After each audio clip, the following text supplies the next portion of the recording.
Ramai orang takut kena curi duit. Tapi ramai tak sedar, setiap hari ada pencuri yang sedang mencuri nilai duit kita. Nama dia inflasi.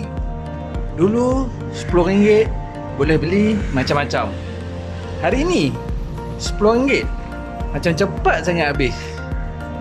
Gaji mungkin naik, pendapatan mungkin bertambah, tapi kalau harga barang naik lebih laju daripada pendapatan, itulah dia. Hakikatnya kita semakin miskin. So itulah sebab ramai orang rasa penat bekerja, tapi kewangan masih tak ke mana.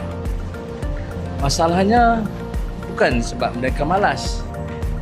Masalahnya mereka tak faham musuh sebenar. Inflasi tak datang ketuk pintu. Dia tak bagi amaran. Dia hakis nilai duit kita sikit demi sikit. Sebab tu jangan sekadar simpan duit. Belajar juga cara melindungi nilai dia.